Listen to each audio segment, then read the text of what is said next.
Hello everybody and welcome to the first ever episode of Musiology, the Study of Our Muse with your host, Katie Fritz. Now, disclaimer, yes, I know musicology starts with a C, but I'm doing Musiology because one, it's unique and I won't get copyrighted, so it's going without the C. Plus, musy sounds like muse, and music is my muse. And if you haven't noticed yet, this podcast is going to be about music. The music world, what's behind, like the behind the scenes of the music industry, artists themselves, the drama with music, yada, yada, yada, yada. And do not worry, I'm going to try my hardest not to be biased on this podcast. I'm going to talk about all genres of music. But before we get any closer, if you don't know me, I am a lover of rock and roll. That is my preference. That's probably what I listen to the most. Not saying I don't sometimes sit down and listen to Luke Combs, or I don't sit down and listen to Eminem and stuff like that. I will admit I do listen to other types of music, but that I just feel like I should tell y'all that. And another thing you should know about me is that I'm also a musician. I love to play guitar, acoustic guitar, bass guitar. For my school, I play clarinet, bass clarinet, jazz band. I play the tenor sax. I know a little bit of the saxophone because it's basically the exact same thing. I know a little bit of the piano. I played in drumline, so I know snare and basic percussionist kind of stuff. And I'm also a vocalist. Take lessons and all that crap. So yeah, I wouldn't say I'm qualified to be talking about music in such a scientific way or in such a professional way, but I just really love music, and I thought a podcast about it would be fun and perfect for someone like me. And I hope you all know for the future of this podcast, I'm hoping to get this on Spotify. I'm going to work on that, but right now it's just going to be on YouTube. But once we get Spotify going, all the other episodes will be posted over at Spotify for all y'all to listen to. And I'm hoping that in the future I can actually get like full recordings, like face cam and all that, but I don't have the right equipment for that. All I have is audio, so look out in the future for all that kind of stuff. And another thing about this podcast is going to be unedited, so I'm trying my hardest not to mess up, but I'm gonna mess up because I'm human. But I feel like just an ongoing conversation between you and, well, more just me to you, because you can't really talk back. Oh, well, whatever. Okay. As you can see from the title of this episode, it is called Are Music Award Shows Even About the Music Anymore? And that's because last Sunday I sat down and watched the AMAs, and there was some good stuff in it, not gonna lie. But oh, am I pissed about so much stuff. We're going to talk about the performances, and we're going to talk about who won what and all that good stuff. And while I'm recording this, there's a big debacle about the Grammy nominees, so we'll talk about the Grammy stuff later in this podcast. Oh, and if you have not heard about the drama in the Grammys, just look up The Weeknd. We'll get into that too. But anyways, the AMAs. I don't know, ever since I was young, I loved watching music award shows, especially with my mom. If you don't know, my mom is a talented musician. I'm pretty sure I got my musical talent from her. But that's just not what we're going to talk about. We're going to talk about the AMAs. So I used to watch music award shows with her.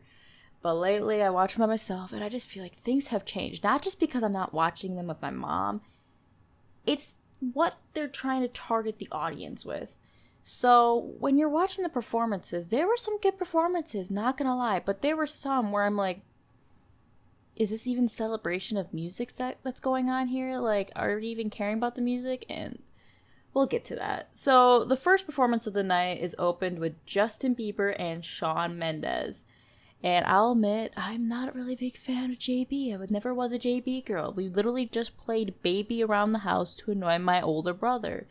I just wasn't a JB fan. But this new song from JB, what is it called? It's Lonely, right? Oh, it's so much emotion. Like, you could tell he wrote it from his point of view and how he feels in that moment. And I really like the song. And you could tell that, I'm pretty sure they were not lip singing. I can't remember, but I'm pretty sure they weren't lip syncing. So, like, the performance just felt raw. And then when Shawn Mendes comes in later, I forgot the name of the song. It might have been, like, Monster or something. It was just beautiful. Like, I really loved their performance. It was very minimalistic, but you could hear the music. It was just wonderful. Now, I'm not sure if this performance came first or after. I started writing up my little notes while watching the AMAs a little bit later into the show, but oh my god, I'm so pissed about the Katy Perry and Darius Rucker performance. Yes, I love minimalistic performances and everything like that, but you could tell they were, I don't know if, like, I think Katy Perry might have been lip singing. I don't think Darius Rucker was lip singing. But if you would just go back and watch their performance and watch Darius Rucker fake playing the guitar, it was just, I was literally about to cry. I am a big fan of Darius Rucker and his music. And I know he's country. A lot of people don't like country, but my mom is a big country fan. So I literally texted her and was like angry texting her being like, Mom, he's fake playing the guitar. Like, if you are gonna have a guitar on your performance, freaking play it. Like, I think I saw, what was it, Why Don't We Play on the Ellen show a few days ago, or maybe like a week ago. And you could tell all the guys were fake playing the guitar because they were on the same chord just going up and down, and you're just like listening to the actual strum pattern and how the like notes are changing, but their fingers aren't moving. I'm pretty sure I even saw one of the guys, their fingers wasn't even on the fretboard. Like, what? I get mind boggled by that. Like, the song has a good message and all that good stuff, but dear Lord, just play the guitar. Like, things like that are a big pet peeve. Now, before we get any further, I'm not a fan of lip singing, but I sometimes feel like, yeah, you could use it. Like, I feel like lip syncing with a track that was pre-recorded with raw footage of you singing is completely fine. Like, especially if you have a sore throat or something and you were meant to play at like an award show like this and you want to lip sync because you know you're not ready to actually like fully belt out and ruin your vocal cords, that's completely fine. But I'll talk about it with one of the upcoming performances that literally just made me want to cry. I think that's the right word, probably. I think the next performance of the night was The Weeknd. I think the theatrics are perfectly cool. I loved how he was outside. I'm pretty sure that was on the set of the actual, like, for the music video, Blinding Lights. I'm not pretty sure, but it looked similar. I'm not sure if he lip synced or not. It did not sound like a studio version was put over him, so I give him props for that. But you couldn't really tell because it wasn't really close up to his face. It was more of like panning out these cool, well, it's not fire, so it's not pyrometics, whatever it's called. It was like with fireworks and sparkler kind of shit or something like that. I don't even remember, but it was a good performance. I like The Weeknd. I think he's a great performer. I love some of his music. Like, I never hated him. I wouldn't say I listened to him religiously, but I don't hate his music. I think everything he has put out from since, like, Earned It, I think that was, like, one of his first popular songs till now. I dig him. I dig him. So I say the performance was okay. It wasn't mind-blowing, amazing for me, but it also wasn't, like, mind-blowing in the fact that I went to cry and rant about it for 5 hours or something like that. But this next performance of the night. Oh, I'm gonna say his name wrong, but Louis Capaldi, right? Capaldi? That is how a performance should be. Oh my, it was so beautiful. You could tell he wasn't lip singing. The vocals were raw. When he would sing that song, you could just tell the passion, the raspiness behind his voice when he would belt those higher notes. Oh, it was so beautiful. So beautiful. I give him props. And like, yeah, I love theatrics and stuff in performances if it's done right. But sometimes just having your piano singing out to the audience with emotion can move an audience. That's what I say about what's his name? Ed Sheeran. Ed Sheeran, when you are at one of his concerts, he literally just has his guitar. He's making the beats with his guitar, and it's him singing.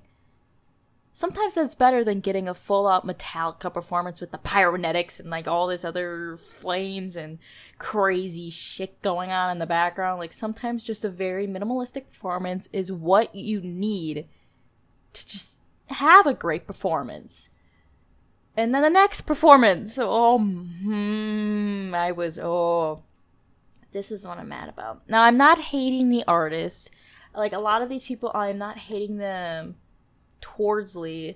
It's just the choices they make, whether it's them making the choices or it's their producers or managers, whatever you want to say, making the choices, because we all know that sometimes that happens in the music world. We can have an episode about it because we all know what happened to Britney Spears. So, Megan Thee Stallion's performance, like I said before, later on, that music award shows, and I feel like every host of a music award show has said, and whether it's on the teleprompter or not, that music award shows are about celebrating music as a whole, the culture around music, why we make music, the emotion behind music. It's celebrating music. And the performance that Megan Thee Stallion had was not celebrating music. It annoys me when somebody lip syncs and they just take you could tell it was the studio version of her song Body put over it. She is barely even trying to sing into the microphone. The microphone is mostly by her thigh most of the time, and she's just shaking her butt. That's basically what I remember with the performance. Now, I'm not hating on her music. I will admit that, like, when I'm hearing Body being played or Savage being played on TikTok over and over again, I would be vibing. I am vibing. I'm not lying. But you have to celebrate the music and actually sing. My words are just taken out of my mouth, but when you're sitting and watching the music awards, especially from somebody like me who is a big music fanatic and loves music with all my heart, from Beethoven and Mozart to Led Zeppelin, Beatles, Elvis Presley, to like Madonna, Prince, Bowie, to freaking Dr. Dre, the Pussycats, Destiny's Child, to One Direction and all that, to what we have now. And it's just disheartening. Now I know some people are probably going to be like, that was the best performance of the night. And I'm just going to be like, where are your ears? Where are your eyes? Because are you deaf and blind? Because that was definitely not the best performance of the night. Now, like I say from, the Billboard Music Awards this year, I would say that Doja Cat's performance was not my favorite. Now, I love Doja Cat. I loved her aesthetic she put on for that whole performance. But I think the thing I didn't like about it was not her fault. Not her fault at all. It was whoever was in charge of the audio for that night had her volume so low that you could barely even hear her sing. Her dancing was beautiful. You could hear her trying to sing, but they lowered her mic. But Megan Thee Stallion's performance, it's not celebrating music. There is a time for dancing and singing, and you have to try to split it up perfectly or in a right way for it to be a good performance. And it was mostly dancing, and it wasn't really technical dances. Now, can I twerk? No. But we'll get later on about dancing and music with one of the other performances, because somebody did it perfectly right. Now, the next performance of the night, people aren't going to probably hate me for saying this, but Billie Eilish's performance was kind of eh. I love her. I love her music. I've liked her for a while. I do like her new song, not gonna lie. Therefore, what is it called? Therefore I Am is pretty good. I made some TikToks with that sound or variations of that song, and I made TikToks with those types of sounds. But it was her just, it's like, it is, how do I say this? It is a resemblance of who she is, but I know that she can do so much more. So much more. She probably has the money to make an amazing performance. She has the talent, but it just seemed to go off the wayside. It's a very hard thing with artists like her too, where they aren't very theatrical and out in the open, and they aren't very much of a belter, except for the one song. What is it? It's the one for the James Bond movie. Where is it? No, that's not the right name. What is it called? What is it called? It's like oh dear Lord, what is it called? I'm literally just gonna spend like a few minutes. Is it like Every Time I Die or something like that? Like, she had some good belt-worthy notes in that song. But Therefore I Am is not, it's more of her classic, higher, like in your head tone, soft, airy kind of sound. And like, I understand that that's how she sings and she's very minimalistic, but the performance, I want something more from her. And I'm not trying to be rude. It's kind of like I'm waiting for the next step. I'm waiting for that big bam where it's just, I'm waiting for it, Billy. Whenever it comes, but I want it, and I want it soon. Okay, what was the next performance? This one surprised me. It's almost like when Eminem performed at the Emmys?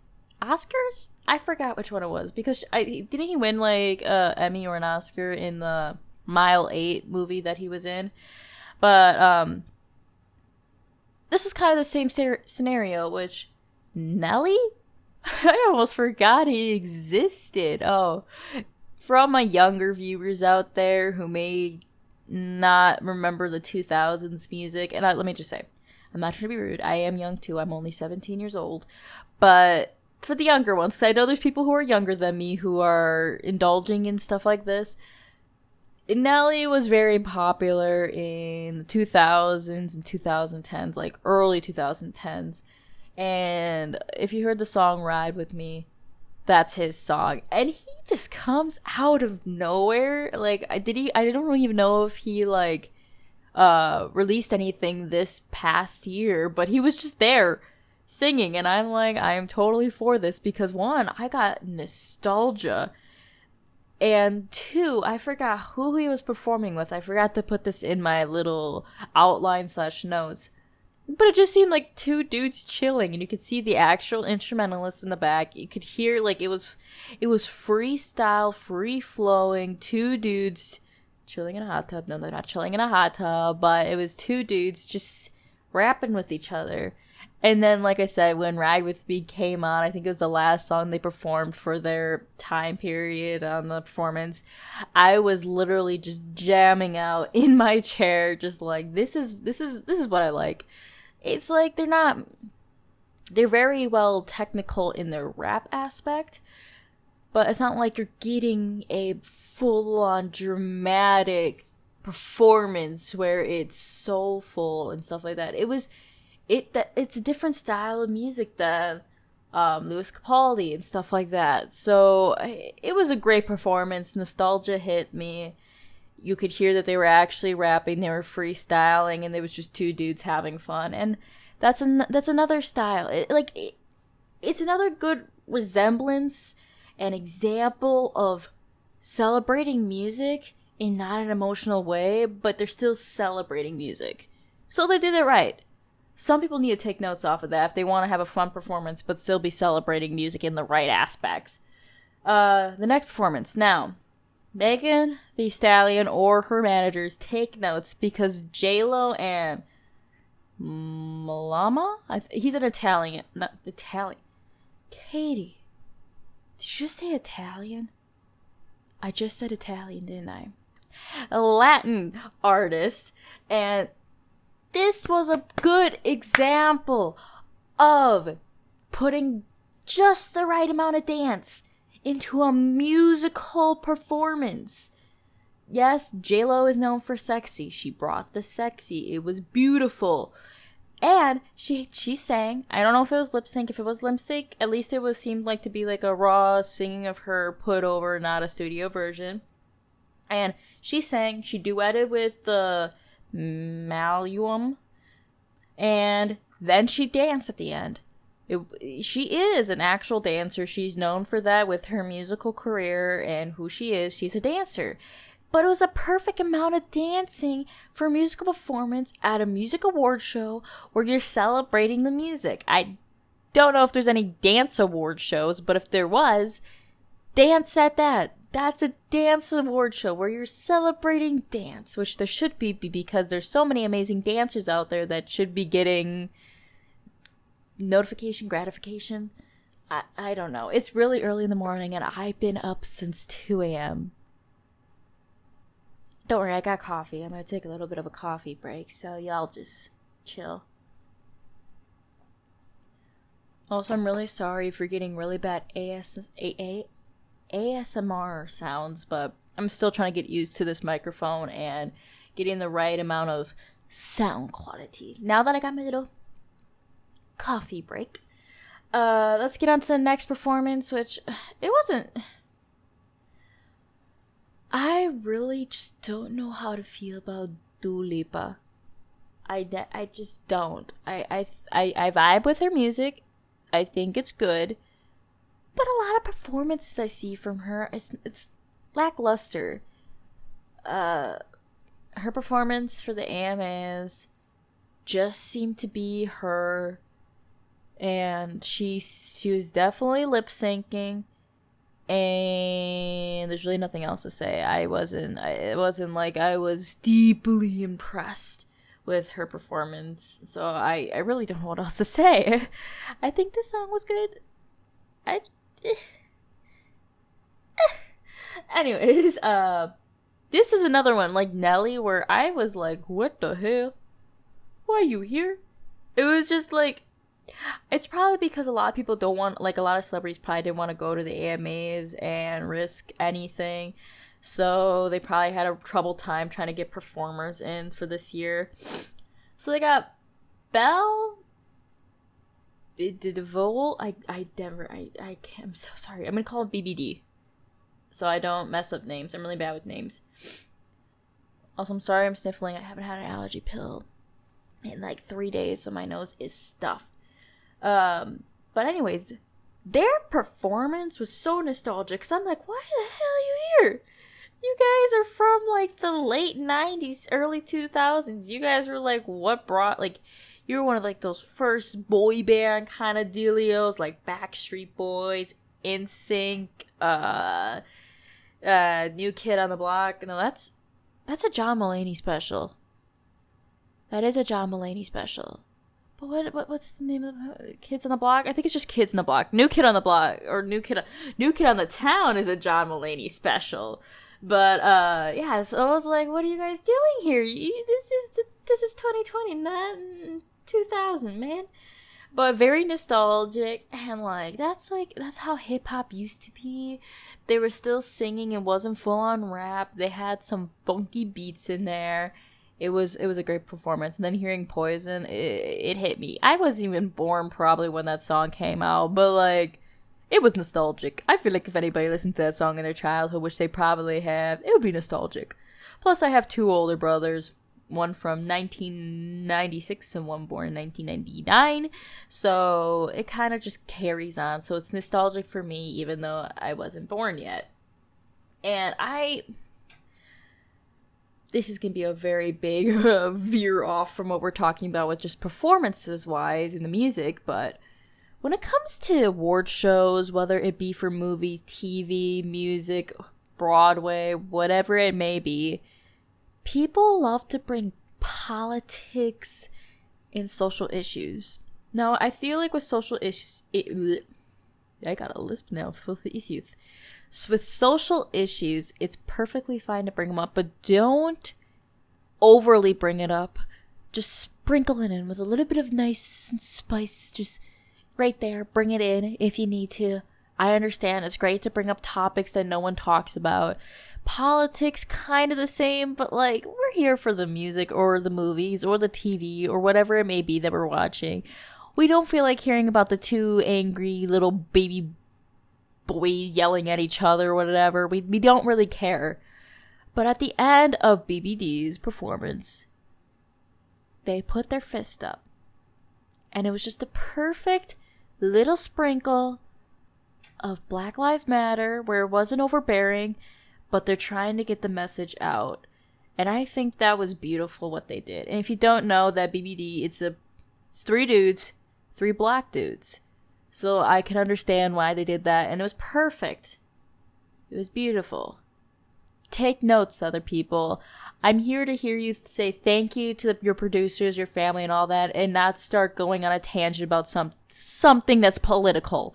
I'm here for a good time, not what I hear about from my dad and my brother nagging at each other anyways. Now that I'm done with that, I'll go on to the next performance, which, oh my god, it was so beautiful. I expect nothing less from these 2 dudes, Dan and Shay.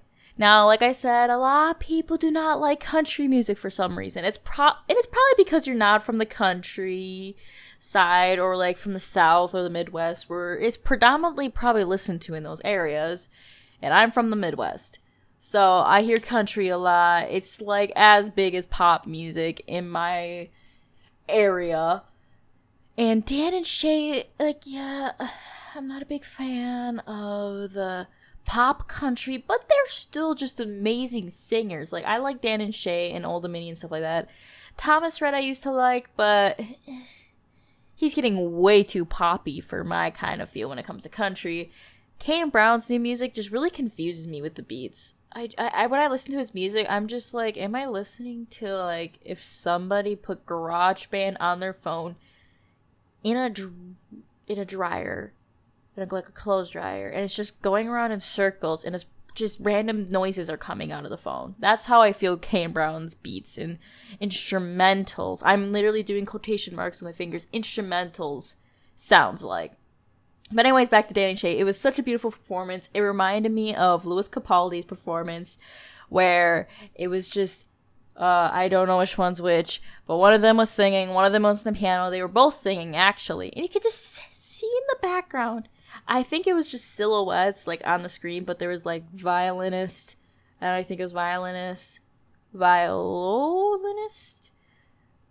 you know, all the other violins out there, what is it? It's violin, viola, cello, and bass. I think I missed one. I'm sorry for all those ones that I missed. But it was just a beautiful performance from the heart, really celebrating music as a whole, and they're a good example of good pop country. That's really all I gotta say on that one. Now, this one, I don't really know these 2. I've heard of the names. What is it? 24 Karat Gold and Ian Dior. I think Ian Dior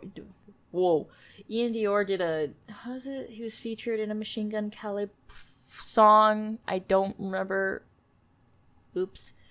But I kind of like the performance. Yes, their genre of music tends to do auto-tune to the voice. We already know that. You could tell in Ian Dior's performance that he had auto-tune behind his voice. Same with 24 Karat Gold.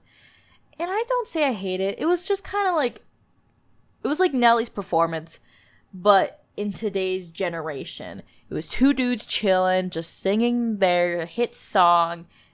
And I liked the performance. It was very just fun, upbeat, nothing against it. Yes, there's auto-tune behind their voice, but at least it's still celebrating music and a certain genre of music, and that's that kind of genre, and that's what it usually does in that genre. So no hate against them. I thought the performance was good. I thought it was just very nice, chilling, and all that. Then we get it with another performance by Shawn Mendes. He already sang with Justin Bieber, and then he gets his own performance. Like, yes, the dude is very, very talented. I have been listening to him since Handwritten came out, and that was because I was into watching Vines. I knew him from MagCon and all that. I remember watching his Vines with him and just his guitar. It's so crazy to see where he came from. And wait, something just hit me. I just noticed that Shawn Mendes and Justin Bieber sang together at the beginning of the AMAs.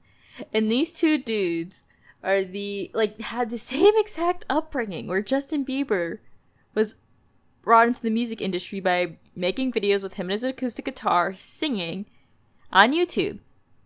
Shawn Mendes just did it the exact same way, but got popular off of Vine. Like, oh my god. How did I not notice that? What the heck? Oh, okay. Anyways, Shawn Mendes' performance. Oh. It was like Louis Capaldi's performance. It was elegant, yet beautiful. And I almost shed a tear. Like, oh my god, that guy. How it started off, like, in the setting of this house, him playing the piano very soft, and then it comes to him, like, we just fast forward to him on stage, belting out the lyrics, like, oh my god, it was so beautiful. Like, I almost shed a tear watching that performance. That's how beautiful it was. Same with, like, Louis Capaldi's, like, music just does something to me. Whether it's me screaming out the lyrics, letting out my anger, or next minute I could be shedding a tear to the music, and the next minute I could be, like, happy, go get 'em, ready for, like, partying with people and shit like that. It was a beautiful performance, and now it just makes me want to watch his Netflix movie or documentary, whatever you want to say. What is it called? It's called Shawn Mendes is Wonder or In Wonder, something like that. And I'm really interested and intrigued on watching it. Like, documentaries or biopics of musicians are, like, my favorite types of movies to watch. For instance, The Dirt, one of my favorite movies. Motley Crue is, like, one of my favorite bands. Love that movie. Same with Rocket Man. One of my favorite movies is about Elton John. We got Bohemian Rhapsody, about Queen. And there's some other ones I need to watch. But then documentaries. I said that wrong too, but I'm just gonna go with the punches on that one. Are also intriguing to watch, because it's really, like, interesting to see where you started and where they ended up. A good documentary is, if you have Amazon Prime, is watching the Jonas Brothers one. I watched that one and I really liked it. I would say I'm a pretty big fan of Jonas Brothers. If they came to Wisconsin, I would be buying tickets and going to their concert, because I think they're pretty great and I'm happy they're back together. Next performance, Little Baby, or Little, I don't know how to pronounce Little Wayne, Little John, Little Baby, Little Baby. It reminded me of a Kendrick Lamar performance. Yes, it's by a rapper, yet it's still emotional. Like, he is talking about a good topic, and I really, really loved how in the performance there was a therapist sitting in the chair. Like, it's so simple. And, like, the therapist basically got up and sat back down, didn't do too much except for following Little Baby and kind of, like, writing down notes, because Little Baby, with his lyrics, he was pouring out his heart about how he's feeling mentally. And at the end of the performance, in the screen, after he's sitting on, like, this platform that's being suspended from the ceiling, it says, and I quote, "Protect your mental health." That is such a powerful thing to say, especially in this generation where we are so open about mental health, but so many people hide their mental health at the same time. It's just so beautiful. And I really feel like, even with rap, like, you may not be the best singer in the freaking world, but you can still be emotional and move an audience. That's how I felt with Kendrick Lamar's performance. I forgot what award show it was, but it was talking about imprisonment, especially with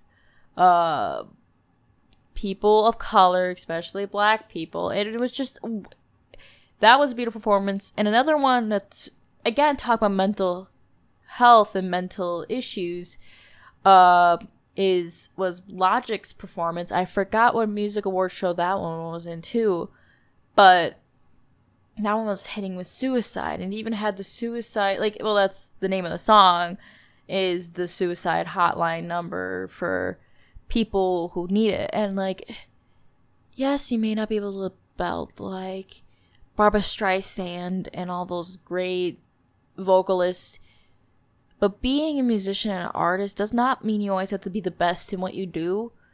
it just means that you have to be creative and being able to use your words to make something beautiful. So I was very surprised with Little Baby's performance. I did not know what to expect. I don't really know him as an artist too well, but I would say that I liked it.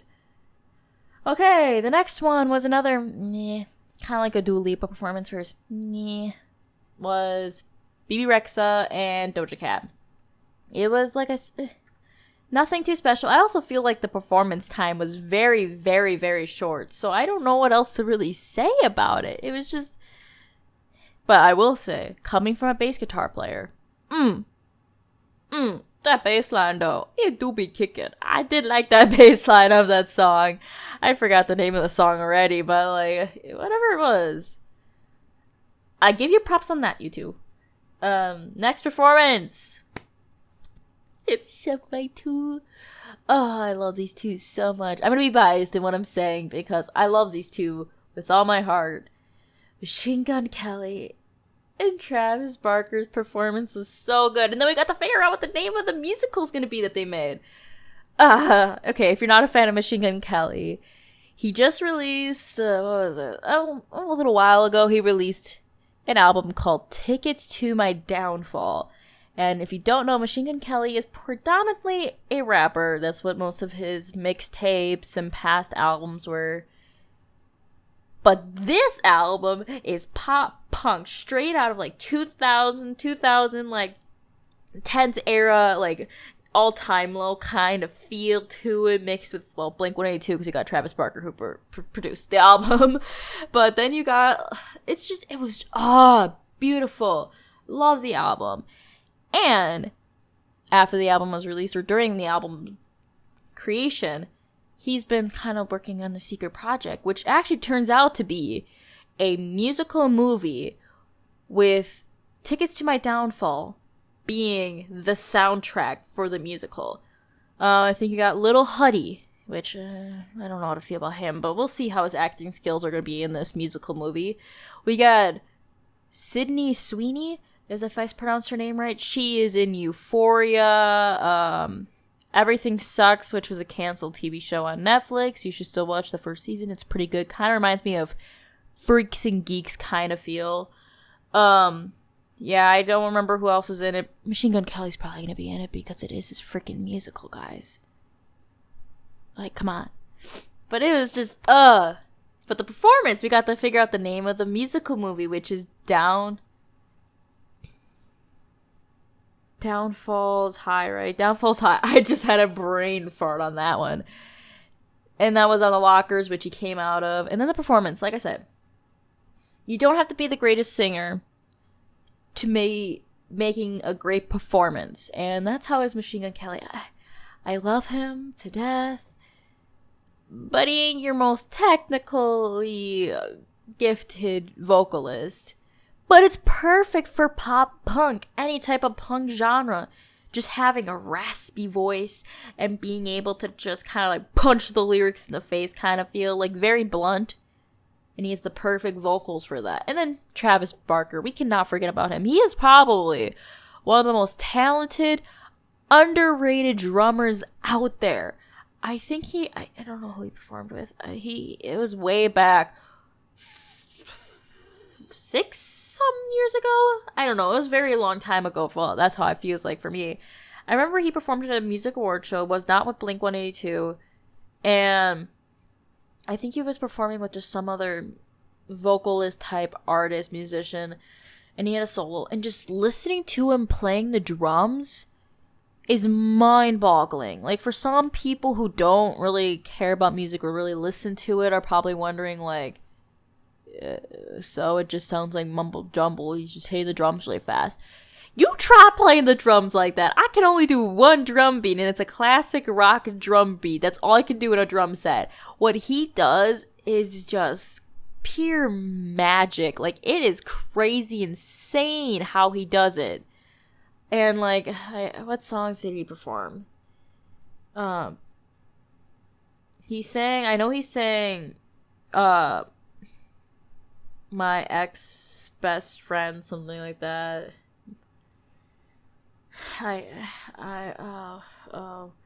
Sorry if you could hear clicking from my mouse. I'm going on Spotify right now because I don't know why. I just forgot everything. What the heck?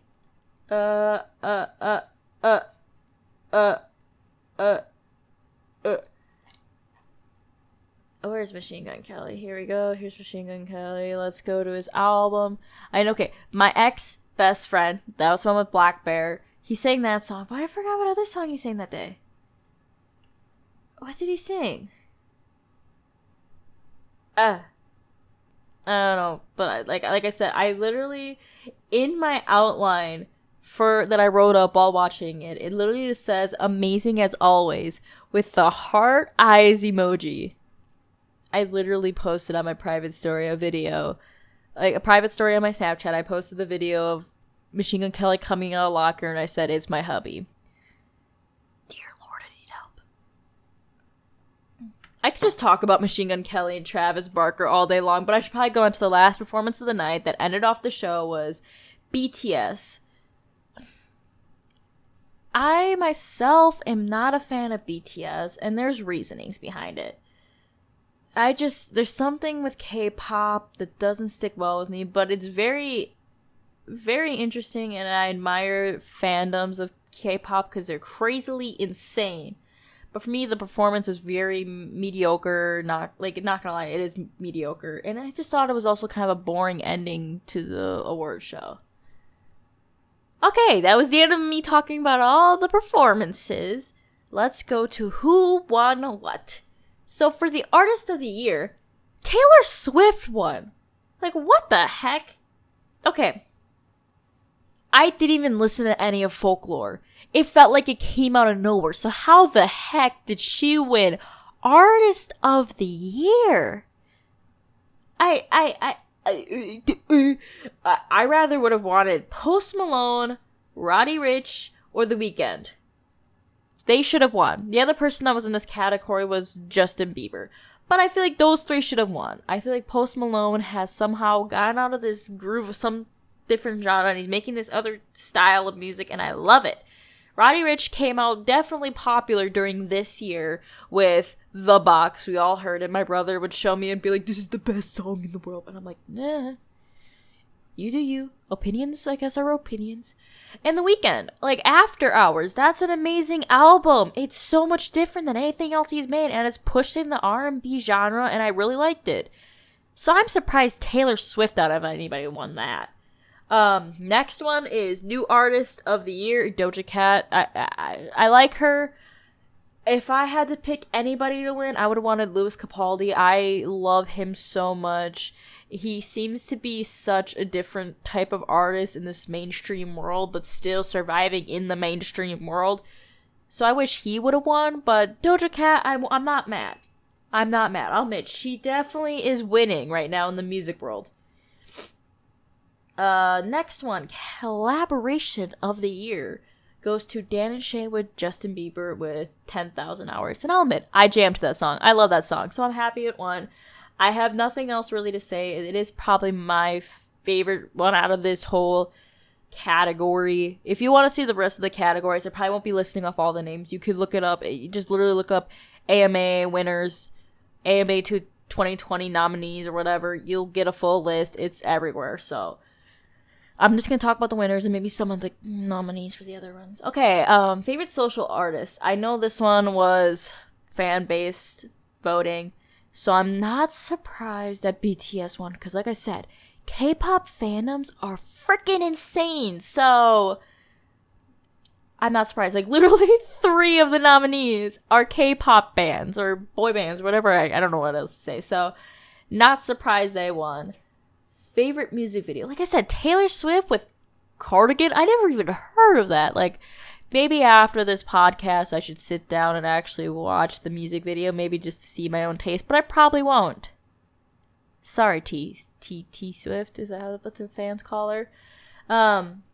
If I had to have anybody to win this, I would probably say Blinding Lights. It's one of my favorite music videos of this year or last year. I don't even know what to say. But I love Blinding Lights. I love the song. But the music video is also really good. The next one is favorite male artist of pop / rock. And ooh, this category annoys me with being a rock and roll fan. Justin Bieber, Post Malone, and The Weeknd. They aren't nearly close to rock. And Justin Bieber won that category, by the way. But they aren't rock. And I will talk more about this when we get to, like, the end of all this nominee stuff. And when we talk about the Grammy nominees, too, and all that good stuff. But I'll show my anger then. Favorite female artist for pop / rock is Taylor Swift. Ugh, she just should not be in this category. Oh, like Lady Gaga. Okay. Dua Lipa. But, no. Not happy. Taylor Swift. You're not a bad artist, but I just didn't even care. I didn't even know that Folklore came out till, like, maybe a month after it did. I don't know how you're winning all these awards. Favorite duo or group for pop / rock, I guess, is BTS. The other ones are Jonas Brothers, Maroon 5. Maroon 5 is strictly pop now. Don't even get me started. What happened to songs about Jane era? That was a good era. Jonas Brothers, okay, I'm not mad with them being in this category. Maybe they should have won, but no hate to BTS. Favorite album from pop / rock?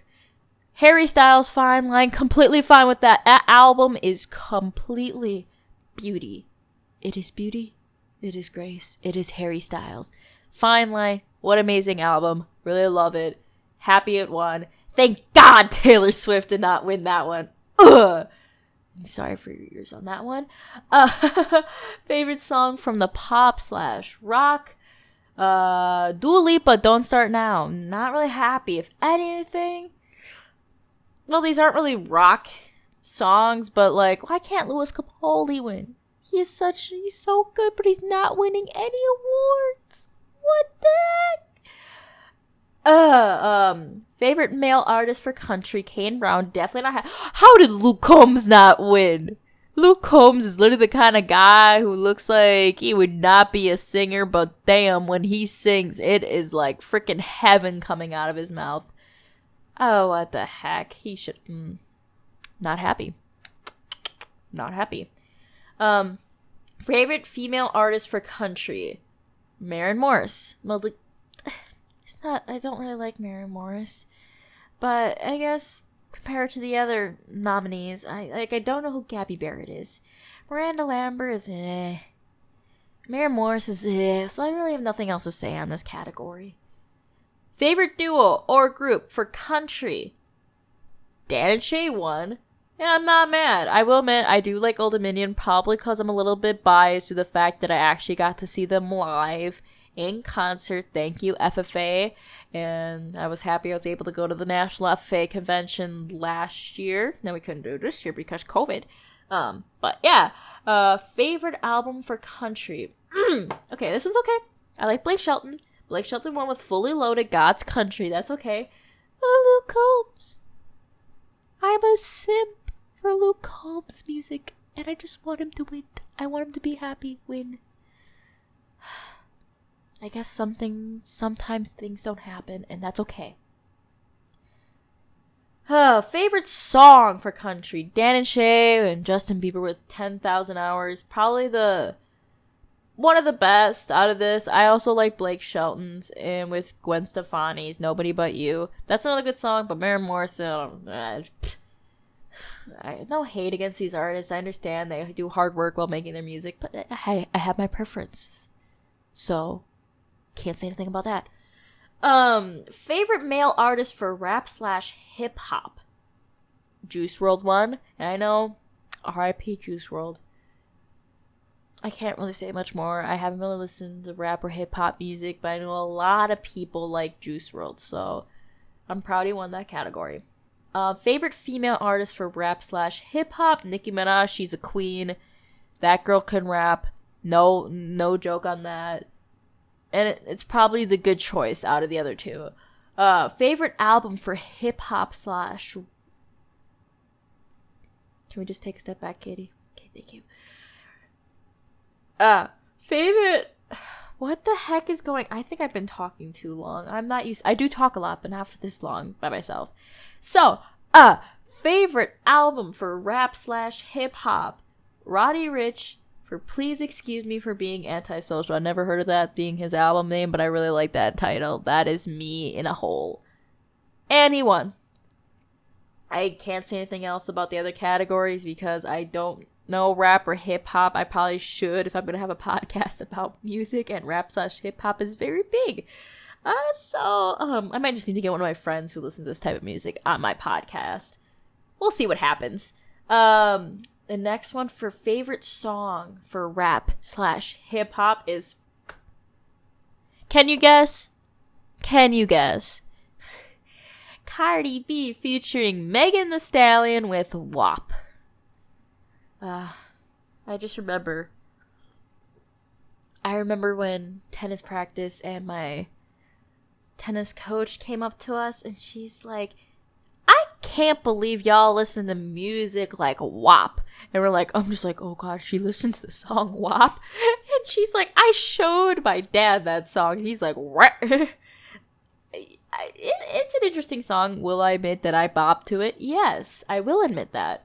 But it's just interesting lyrics. But I can't say anything about it because I listen to songs that are very interesting too, but in the rock area. So, I have no say about lyrics. Favorite male artist for soul and R&B. We are getting to that kind of category, and thank God The Weeknd won. John Legend, I love him too. John Legend is a fave. Chris Brown, But, so I'm happy The Weeknd won. John Legend could have won too, and I would have been fine with that either way. Favorite female artist for soul and R&B is Doja Cat. No surprise. I've heard of Summer Walker, but never heard of the other one. Not going to try to pronounce it. You can look up the nominees because you can read, and I can't talk well. Very interesting that I'm having a podcast and I can barely talk. Okay. Favorite album for soul and R&B? The Weeknd won again with After Hours. Great job, Weeknd. I love your album. There is no... How do I say this? Every song is a bop. Just gotta say that. And again, The Weeknd won again with After Hours for... Wait, no. I'm reading the same category. Okay, we're good. You're just gonna keep scrolling down. The Weeknd won again for favorite song in soul and R&B. Weeknd is just killing it, the AMAs.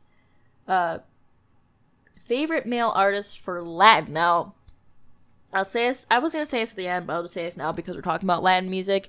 I am very, very proud of the Latin genre, that type of music, for making it so big in the mainstream world that it's starting to get its own categories. But we'll talk about something I was peeved about when it comes to Latin and other things about the AMAs. But we'll get to this at the end with my final thoughts. So the winner was Bad Bunny. I'm just going to say this right now. I don't know much about Latin music, so I'm just going to get through this fast. Because I don't have much to say, like I said, on the rap and hip-hop. Favorite female artist, Becky G won. I didn't even know she was a Latin artist. I just remember her from Shower. Singing in the shower. Da-da-da-da-da. You know that song. For favorite album for Latin, Bad Bunny won with, I'm not even gonna try to pronounce the album name, it's the one that starts with a Y. Favorite song for Latin music, Coral G and Nicki Minaj for Tusa. I'm sorry. Now we're getting to alternative rock. Not pop rock, alternative rock. Favorite artist for alternative rock is 21 Pilots. I will admit I did love Levels of Concern.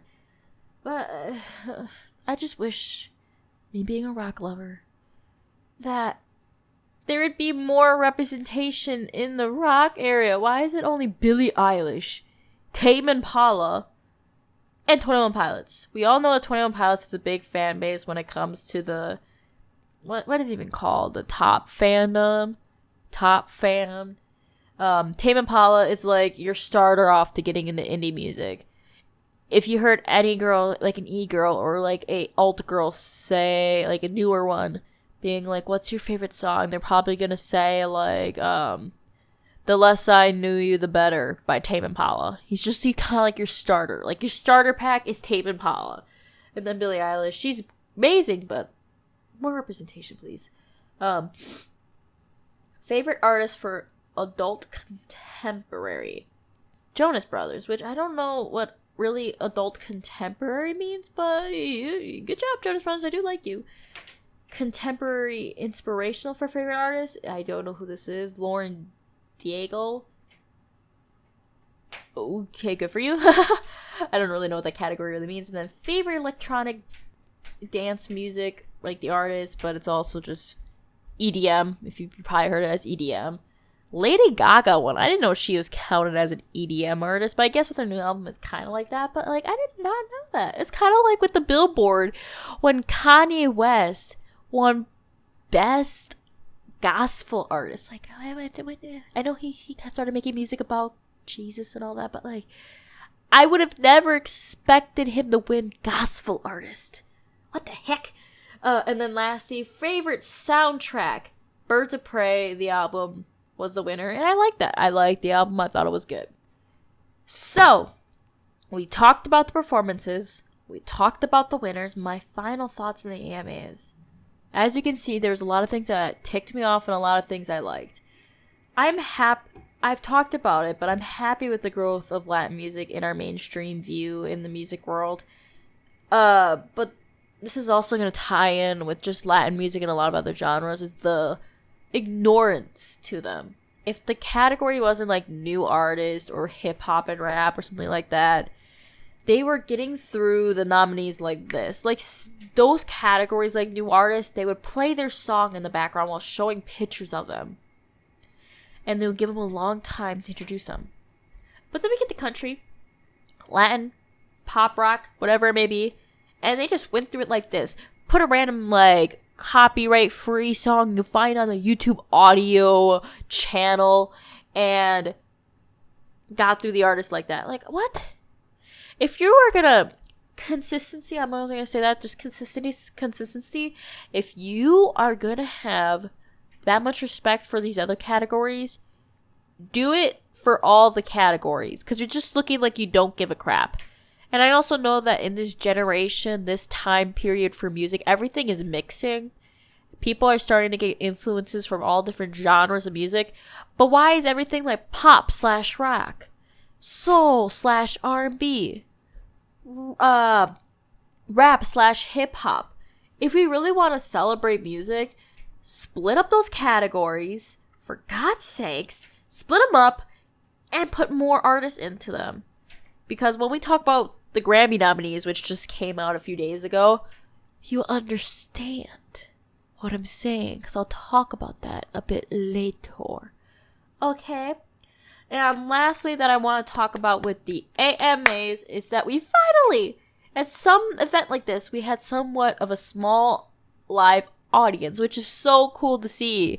With COVID, we all know that it's been hard to do this kind of stuff. At the Billboards, there was no audience whatsoever.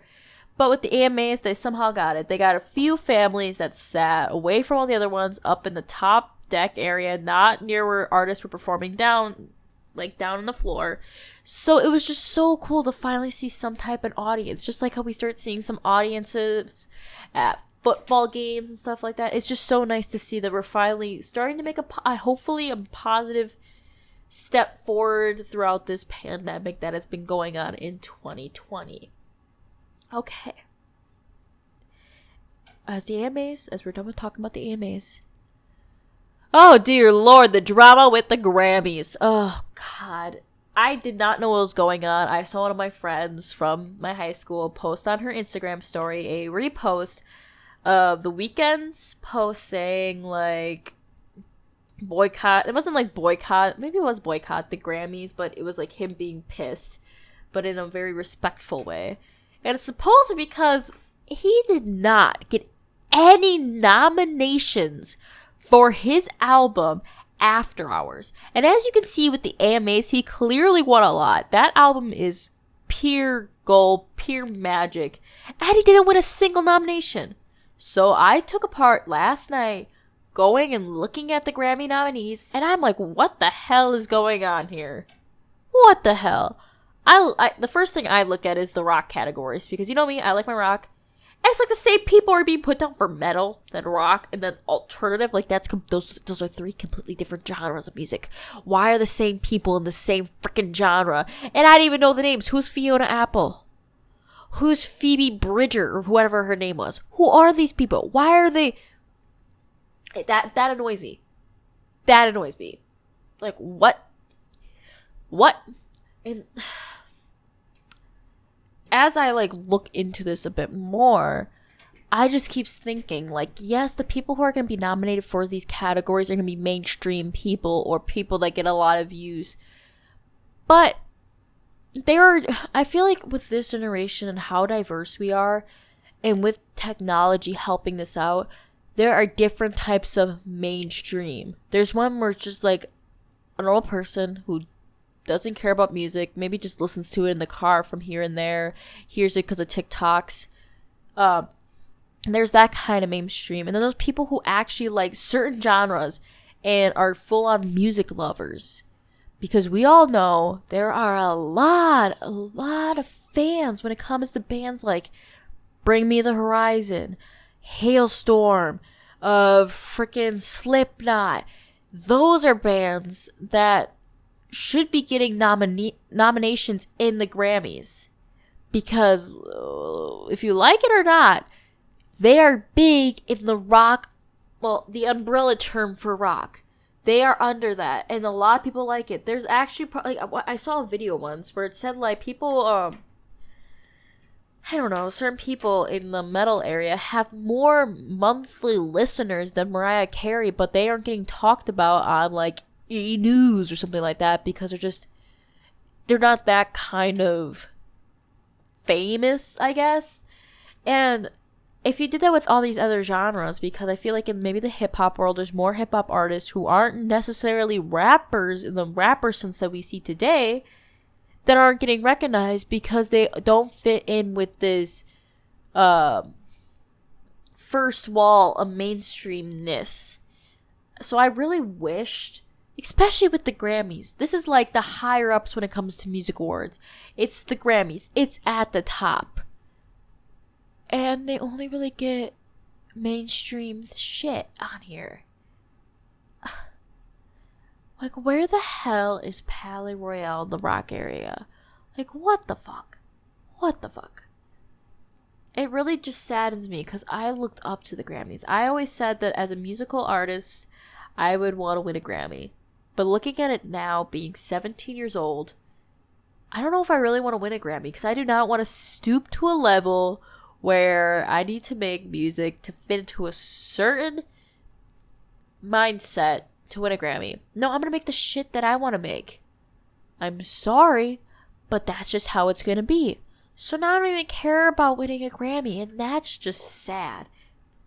It seems like all award shows only care about getting a mainstream view. So it's like, if this song has been on TikTok, we're going to put it here so hopefully people watch the music award show so it doesn't die. Excuse me, but the diehard music listeners don't want to see this kind of crap. We want to see the stuff that we are here for, where you are actually caring and celebrating about the music.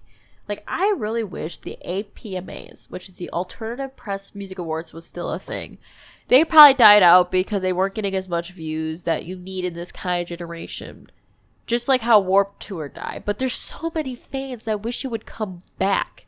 People who are maybe just too young that they couldn't buy tickets for Warped Tour. People who just didn't even have the channel to watch the APMAs. But there's so many other outlets. Like, for the APMAs, why don't you just live stream on YouTube? So many people will watch it then. Like, The Weeknd needs justice. He should be nominated for a Grammy. The Grammys just need to fix their freaking nomination shit, because there should be... It's just... I really don't feel like music award shows are about the music anymore. And that saddens me. I would be so excited just to sit down and watch the music awards, because it only comes once every year. Each show only comes once a year. It's just sad to watch. It really is. Now that we're done talking about the main topic at hand, we're going to end off this podcast doing the same thing, which we are going to talk about birthdays in the past week and any other little sprinkle of news and stuff like that. And I want to do that as kind of repeating things. So we're going to talk about birthdays, any special news, and then the release of the week, and then artists that are on the rise or should be on the rise. So let's get into it. But before we get into it, I just want to say I hope you all had a happy Thanksgiving. If you celebrate Thanksgiving, that should be the first question. But as of today, like the day I'm recording this podcast, it's actually Thanksgiving morning. I got no sleep on Thanksgiving morning. Don't worry, I'm doing this podcast before any celebration comes up, before most of my family is up, so I can actually put away all this work stuff, school stuff, and just put it down and spend time with my family. And then once that's over, we can get back to all this. And I hope you all are being safe. And I know that with COVID, it's very hard for a lot of people to go see their families, and some people may not have families to go see or friends. So if you are spending this Thanksgiving alone, comment down below. I will chat it up with you when I can, because no one should be alone on the holidays, and I'll make sure y'all don't feel alone. So yeah, happy Thanksgiving. Stuff yourself with food. Even if you don't celebrate Thanksgiving, make sure you know what you are thankful for, and just stuff yourself with food, because all the Americans are doing it anyways. Okay, anyways, birthdays of this past week. Now, there are so many musicians in this world that I'm probably going to forget some. So if I miss somebody's birthday or something special that happened in this past week, please comment them below and add them, because I'm probably going to forget about them. I'm sorry. So on Monday, November 23rd, it was Miley Cyrus's birthday, and she turned 28. And let me just say this girl, she's an icon. I love it how she's getting into this rock world, because damn, her voice is totally for rock music, and I'm totally for it. Just hope she stops doing covers and releases some original music, because, oof, the other song she had, what was it, Midnight Sky or something like that? That was beautiful, but I want more, Miley. Bring me more. Okay, anyways, there was none I could find for Tuesday, November 24th and Wednesday, November 25th, but, woo, there's a lot. Today, actually, well, not when you're listening to this, but on Thanksgiving, there was a lot. For Thursday, November 26th, it's DJ Khaled's birthday. He turns 45. It's so weird to think that a producer is almost as big as other actual singers, because usually a producer is not big, but, you know, every song that he produces, you just hear DJ Khaled, so I guess. Anyways, Rita Ora turns 30 today, the big 3-0. Olivia O'Brien, which I don't know too much about her. I just seen her on TikTok. I've heard some of her songs because of TikTok, and she turns 21. So hopefully you don't drink too much at Thanksgiving, Olivia, or at least drink too much legally. Don't know what you did in your past.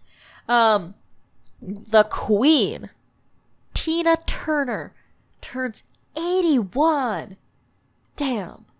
And then Natasha Bedingfield turns 39. For Friday, November 27th, we got Black Bear, who turns the 3-0, same as Rita Ora. And on on Friday, November 27th, the legend, the king of guitar, Jimi Hendrix, would have turned 78 today. For Saturday, November 28th, Trey Songz, which I feel like I know him, but I just turns 36. Tyler Glenn, if you don't know Tyler Glenn, he is the vocalist of Neon Trees, which I love Neon Trees. I feel like not that many people know that, but I love Neon Trees. Turns 37, and Randy Newman turns 77. And lastly, today while you're listening it to, is a special birthday. He's not a musician, but he did pass away this summer, and I look up to him. He was one of my favorite actors. I loved him in the Black Panther. I loved him in 42, the Jackie Robinson story. I just remembered I was completely heartbroken. Chadwick Boseman would have turned 44 today. God, that's such a sad thing to end on. Fuck. And another thing that's sad that isn't birthdays is on November 24th, we are going to be remembering Freddie Mercury and Eric Carr, who died on that day back in 1991. They both died on the same day. I was not born then. As you know, I'm only 17. Yeah, I was not born in the 1990s. But I cannot imagine what it felt like for classic rock listeners for that day. If you don't know who Eric Carr is, I feel like a lot of people know who Freddie Mercury is. He's the lead vocalist for Queen, but a lot of people might not know who Eric Carr is. And he was the drummer for Kiss. Yeah, he died of heart cancer, and Freddie Mercury, you all know, died because of AIDS. That's just, I could not handle that. If I was like, I could not handle that day. My words are just gone. And we're almost close to the end of this podcast. Don't worry, guys. But we're going to talk about the two last things, the new release and the artist on the rise, or should be on the rise. So, the new release of the week, even though this happened, November 13th, but I'm a huge fan. I've been blasting this song since it came out. I literally listened to it when it came out at midnight. Scarlet by Black Veil Brides. Yes, I am a big fan of Black Veil Brides. I am not a cringy fan. Do not worry. I probably was back in middle school, but I'm not anymore. But oh my god, this song is just so different than anything they've ever made, but it still sounds like Black Veil Brides, and that's a clear, and I do mean clear visual, just idea that you know that these guys are growing as a band. I feel like a lot of their past albums and stuff like that kept sounding a bit repetitive, the kind of the same, but now they have a new bassist. I'm gonna butcher his name, but Lonnie Eagleton, I think that's how you pronounce it. Now that he's a new bassist and Ashley's gone, which we all know kind of why. Well, if you're a Black Veil Brides fan, you kind of know why he left. But I'm excited to see this next album, and I'm probably going to talk about it nonstop when it does come out. And then, for the artists on the rise, or should be on the rise, if you have not heard about them, if you are on TikTok and not heard about them, go follow them at The Scent Band. I think it's just The Scent Band, but the name is The Scent. They are so good. If you know the Struts, they kind of remind me of the Struts, but better. And it's basically British rock, I feel like. That's the best definition for it. One of their most popular songs is probably Dry Sherry. It's a great bop, but I like, one of my favorites is LAXNY. I like it. I don't know why. It just came up on my Spotify, and I would listen to it nonstop, and it was just so beautiful.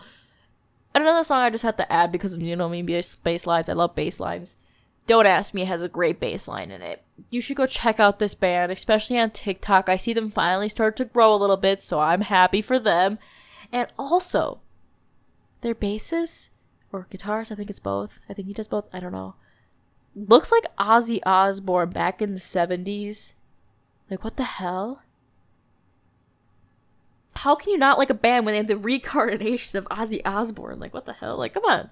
They are just amazing. Please, please, please, please go check them out. I'll have a link to their YouTube channel down below. Also, I'll have the link to the Scarlet music video by Black Veil Brides down below, so you can go listen to that. And if you may not like rock music, you probably wouldn't want to listen to it, but I tell you, listen to it. It's so, so, so good. And it's less heavy, I guess, for people who don't really listen to rock music. But yeah, how far are we into this podcast? We're like an hour and 14 minutes in. It's finally time to come to an end. If you have listened all the way out till now, thank you. I know people didn't have the attention span for this long, but I'm so grateful that you have. You can go down below, check out my social medias. My TikTok is at katie.fritz, but many of you probably came from my TikTok, so you don't really need that. My Instagram and Twitter is I am Katie Fritz. It's literally just at I am Katie Fritz. And I really am just so excited to see what will happen in the future of this podcast. I want to get it on Spotify. I'll work on that. I don't know what I'm doing fully. I'm excited to see where this goes. I love music, as you can tell with some of the passion I had behind some of the things we were talking about today. And I'm so excited to also say that this podcast will be posted every Sunday. I thought it'd be a good day to pick a Sunday because Sundays are kind of everybody's chill day, relaxed day, getting ready for Monday. And it's kind of like wrapping up what happened in the week. This is kind of like a news channel just for music and just celebrating music like award shows should be doing.